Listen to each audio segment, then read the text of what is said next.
Hey, what's up, guys? Jasper Gunzo here. Another What's Next. Part 2 of Netflix's stock plunge. As it continues to go down the proverbial toilet, oh my, let's go.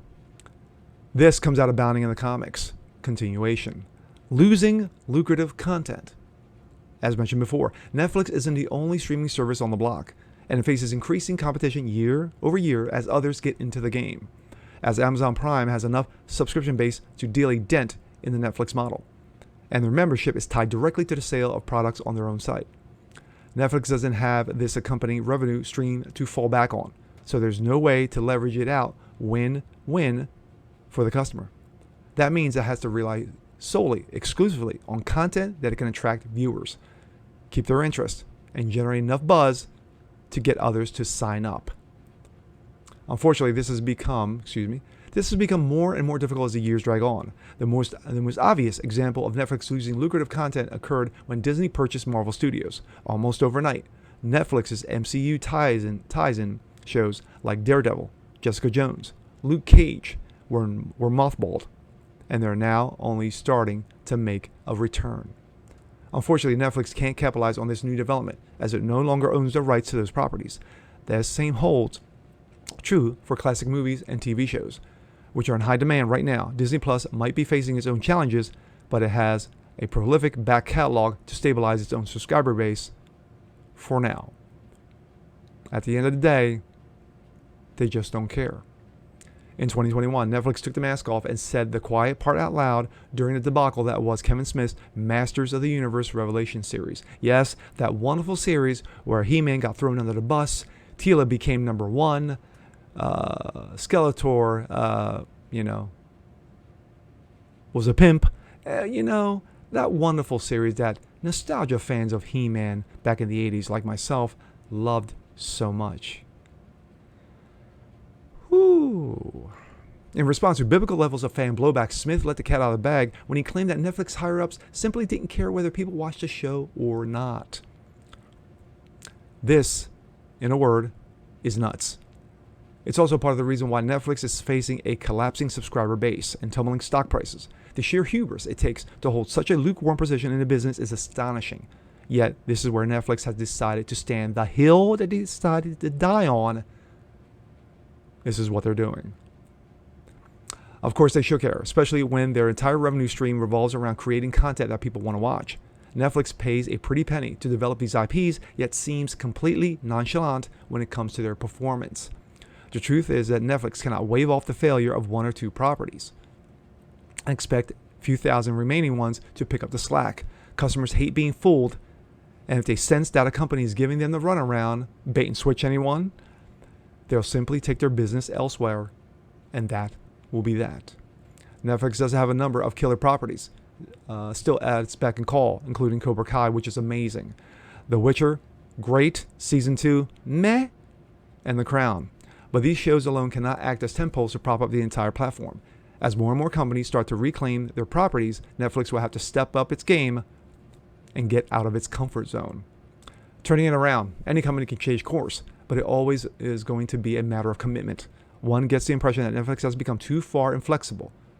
Any attempt to change so late in the game will be driven largely by investor panic, further accelerating the problem. Unfortunately, this is a crisis of its own making, and only Netflix can bear responsibility for where it now sits.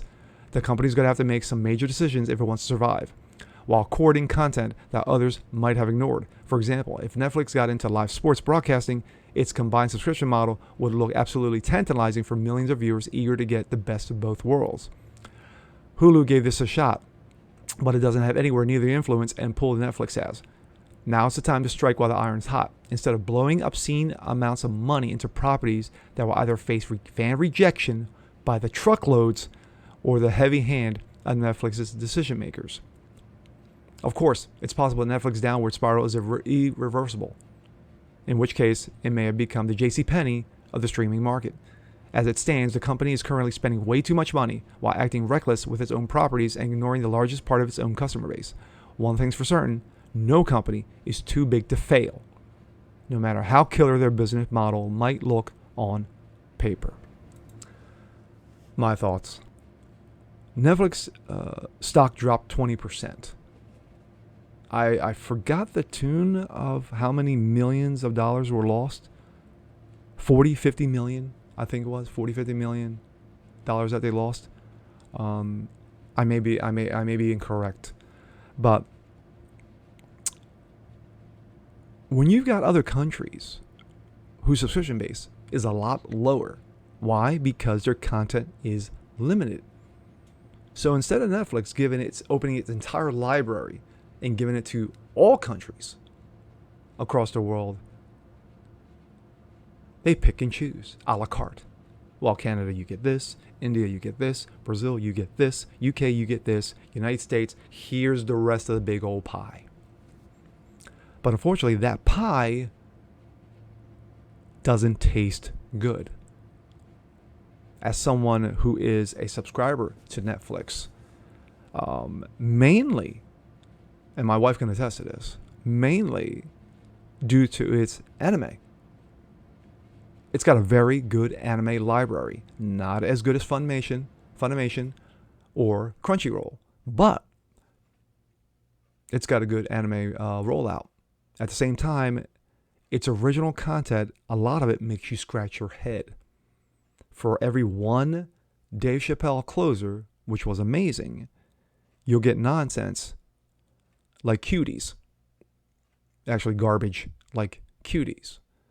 And of course, which has gotten trashed around the world because of its exploitation of little girls bumping and grinding.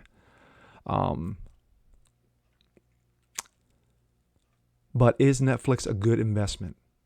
Right now, I would say no.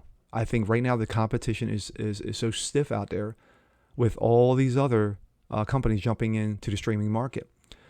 Mentioned Disney Plus. Disney Plus has shot itself in the face just as Netflix did. Disney Plus wants to put out the Marvel content, but at the same time, when you have Disney looking over your shoulder, Marvel cannot be Marvel. Marvel hasn't been Marvel since prior to the sale, when they were putting out good content. At the end of the Thanos saga, with Endgame, look what you got. Shang-Chi, Black Widow, The Eternals, really?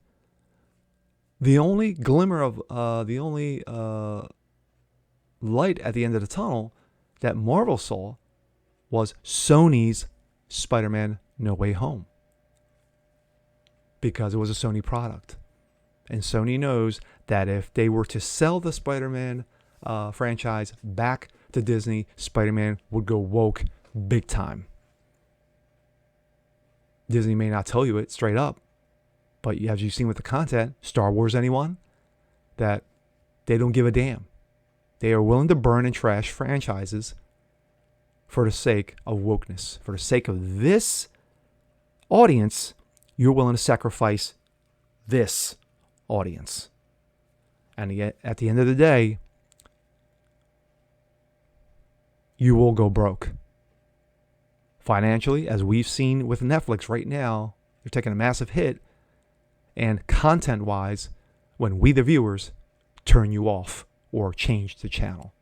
And with that being said, I'm Jasper Gonzo. This is What's Next. Want to see more just like this? Please leave a comment below. Like it, share it, subscribe to it. And we'll catch you guys next time. Peace.